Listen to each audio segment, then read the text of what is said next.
ത്രിയേക ദൈവത്തിന്റെ വലിയ തിരുനാമത്തിന് മഹത്വമുണ്ടായിരിക്കട്ടെ. ക്രിസ്തുവിൽ പ്രിയ സഹോദരങ്ങളെ, ഇന്ന് പത്രോസിന്റെ സഹോദരനായ വിശുദ്ധ അന്ത്രയോസിനെയും അപ്പോസ്തലന്മാരിൽ ആദ്യം വിളിക്കപ്പെട്ടവന്റെയും ജീവിതത്തെക്കുറിച്ച് നമുക്ക് ചിന്തിക്കാം.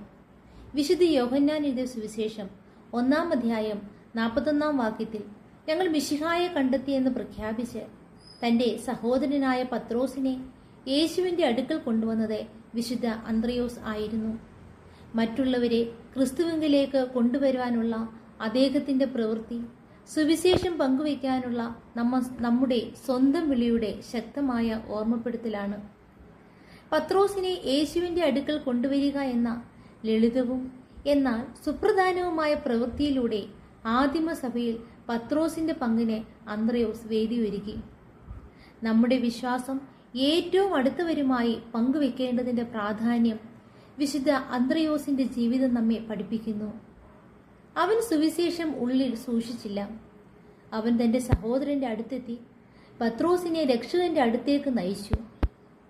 നമ്മുടെ ആദ്യത്തെ സുവിശേഷ പ്രഘോഷണം പലപ്പോഴും നമ്മുടെ സ്വന്തം കുടുംബവും സുഹൃത്തുക്കളുമാണെന്ന് ഈ സുവിശേഷ പ്രവർത്തനം നമ്മെ ഓർമ്മിപ്പിക്കുന്നു.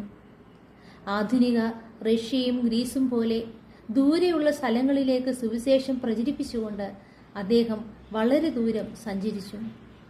വിശുദ്ധ അന്ത്രയോസിന്റെ യാത്രകൾ ദൈവസ്നേഹത്തിന്റെ അതിരുകളില്ലാത്ത സ്വഭാവം, ആ സ്നേഹം ഭൂമിയുടെ എല്ലാ കോണുകളിലേക്കും എത്തിക്കുവാനുള്ള ആഹ്വാനവും വ്യക്തമാക്കുന്നു. പിന്നണിയിൽ പ്രവർത്തിക്കുവാനും മറ്റുള്ളവരെ പിന്തുണയ്ക്കുവാനും പ്രോത്സാഹിപ്പിക്കുവാനുമുള്ള അദ്ദേഹത്തിന്റെ സന്നദ്ധത വിശുദ്ധ അന്ത്രയോസിന്റെ വിനയവും അർപ്പണബോധവും പ്രകടമാക്കുന്നു. തന്റെ വിളിയിലും ദൗത്യത്തിലും ശ്രദ്ധ കേന്ദ്രീകരിച്ച് തന്റെ കൂടുതൽ പ്രമുഖനായ സഹോദരൻ പത്രോസിന് ശേഷം ഒരു 2-ാം സ്ഥാനം അലങ്കരിക്കുന്നതിൽ അദ്ദേഹം സംതൃപ്തനായിരുന്നു.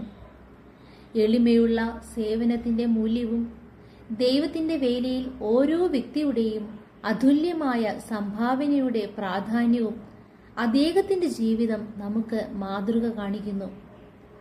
വിശുദ്ധ അന്ത്രയോസിന്റെ ജീവിതത്തെക്കുറിച്ച് ചിന്തിക്കുമ്പോൾ വിശ്വാസത്തിന്റെയും സുവിശേഷീകരണത്തിന്റെയും താഴ്മയുടെയും മാതൃകയിൽ നിന്നും നമുക്ക് പ്രചോദനം ലഭിക്കും.